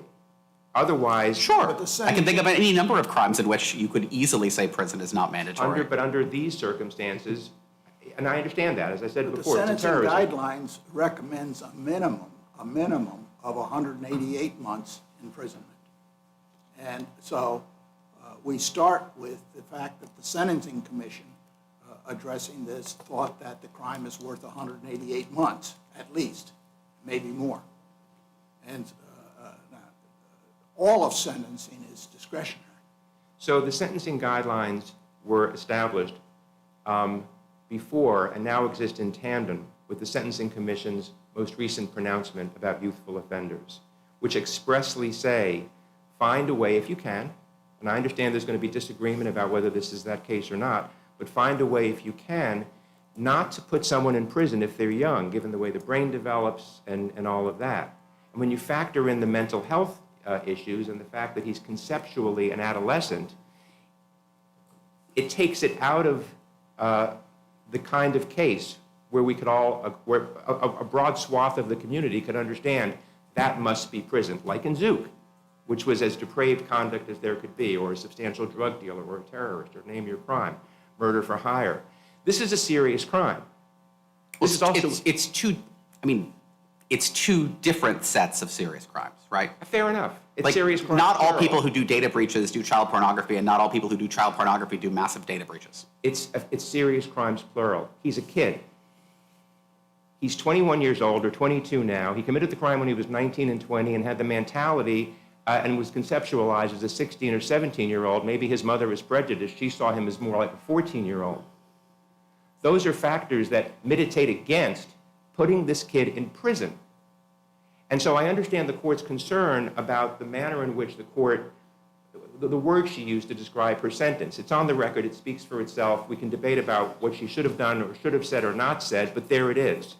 Before the court determines that this is necessarily an abuse of discretion substantively and requires prison, give her a chance to explain herself. She's an experienced judge. If she believes that the court's concern about the length of the sentence is well-founded and she should impose sentence, I imagine she will, but she should have that opportunity first. Let me ask you just, if we were to conclude that 17 days is substantively unreasonable, why would we accept any explanation to justify 17 days? Because, 5 seconds left, I think my answer would be a little bit longer than 5 seconds, if I can answer the question. Because I think the district court in the first instance should have the opportunity to hear the court's concerns in a hypothetical remand and discuss them and act on it. In other words, she in the first instance should have an opportunity. I understand, but that fails to recognize that we have found error or an abuse of discretion substantively. And we don't send back reverse on a substantive ruling and saying, explain yourself better and we'll be persuaded. We've made a judgment too. And our judgment would be, in this hypothetical, is that is substantively unreasonable. That is not a call to have her explain herself further. She did explain herself. I'm not sure what she could say to add on to her reasons, but If I can, I know my time is up, but if I can answer that question. Look, here's what I would propose to the court. I understand your concerns. These are serious crimes. As a matter of fact, and I would want an opportunity to make a record of this, a proper factual record in district court and not here, BOP can't handle this. Period. 100%, 1,000%, they can't handle this. And maybe it'll be the court's judgment that sometimes we put people in jail notwithstanding their issues, even if the prison system can't handle it. But I would want the court, this court, on a subsequent appeal, if any, from what the district court may do, to see the evidence of that. And to see how this particular young person would in fact be ravaged if he were put in the hands of the Bureau of Prisons. all right, thank you, Mr. Frisch. Mr. Adias? So a few quick points. In an effort to salvage the district court's 17-day sentence, the defense counsel is urging this court for a procedure-type remand. I want to urge the court not to take that approach. Our challenge is entirely substantive. If the court finds some way to remand for procedure, I think the court should nonetheless, as the court did in Engel and in George, address the substantive issue, which is the district court's over-reliance on the defendant's mental health and at the expense of all the other sentencing factors. This case is unlike Provence, on which the defendant relies. In Provence, the main issue, the reason why this court skipped over the government's substantive challenge was because they couldn't find any sentencing rationale at all. The court is explicit in Provence about that. The court couldn't perform its appellate review function because it couldn't find the district court's reasoning. That's not this case, not even close. We know exactly why the district court imposed a 17-day sentence. It told us, this is why I'm imposing such an extensive variance. And I think— And that's a combination of mental health, youth, and a prediction about what incarceration would mean for this individual, that collectively is the district court's reasoning? Yes, all of which I think are subsumed under the category of mental health. But yes, those are the district court's reasons.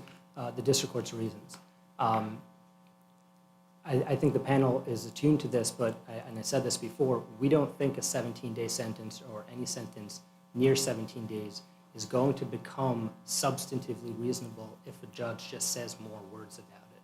It's just, at this point, almost an objective matter. And so remanding so the district court can say more words, first of all, a procedure-type remand is not a consolation prize for a substantively unreasonable sentence. I'm not sure which case the defendant relies on for the proposition that when a district court imposes a sentence that's substantively unreasonable, the court gets another shot at it so long as it just says more words. So we don't think that that's actually solving any— I think that's unprecedented to remand on that basis, but also I don't think it's solving any problems, because if the district court does what I take defense counsel wanted to do, which You're is likely going to be right back here? then we're going to be likely right back here. That's exactly right. Two more quick points. The defendant raised the point about supervised release and how there's this 20 years of supervised release looming over the defendant. I think that's really sort of illusory and sort of a red herring, because on the district court's theory, this defendant cannot go to prison because BOP can't handle him. So the prospect of going back to prison if you violate supervised release conditions is fake. It's not real. If the defendant violates supervised release conditions, we know the district court's theory, BOP can't handle this defendant. So it's not much to say that he's got 20 years of supervised release, and if he makes one little blip, he'll go back to prison. On the district court's reasoning, that's not true. As the defendant's point about discretion, of course we recognize that district courts have lots of latitude and lots of discretion, but this court's cases like Abu Ali and Engel and other cases recognize that there are rare cases where district courts abuse their discretion, and inherent in the notion of discretion is that it can be abused. And this is one of those cases. I think the magnitude of the variance and the substance of the reasoning, again, sort of fly off the pages of this appeal. 17 days for a guideline range of 188 months to 235-month sentence. I think proportionally, that's, I think, the biggest variance I could find in this court's cases. I think it's bigger than Zook, whose guideline range was capped at 240 and who got 26 months time served. And then is it right that in Zook, the defendant's mental issue was the same as the mental issue here? I believe it was the same diagnosis. Your Honor, I want to answer your question, but the defendant's mental health the specific condition has been sealed throughout the proceedings. So if I answer your question, I'm going to be stating his particular condition, so I want to respect that. But overall, that can be a case that guides us, I guess, even in our understanding of what BOP can handle and what it handled in 2017 when we decided. That's right, and there's details there's actually some details in Zook about what BOP can and can't do, and that's because in that case there are, I believe, 5 witnesses who testified or who provided evidence, different healthcare practitioners and also BOP personnel. And obviously this is not the place to litigate BOP's capabilities, but I just want to dispute for the record, BOP can absolutely handle a defendant like Mr. Fitzpatrick. They have many defendants with the same and far worse mental conditions than Mr. Fitzpatrick, and it's just incorrect. Again, this is beyond the scope of this record, but just for the record, I want to state that BOP can absolutely handle a defendant. You're both making your statements beyond the record. Thank you. Thank you. Thank you. All right, we'll adjourn court for the day and come down and greet counsel. This honorable court stands adjourned until tomorrow morning. God save the United States and this honorable court.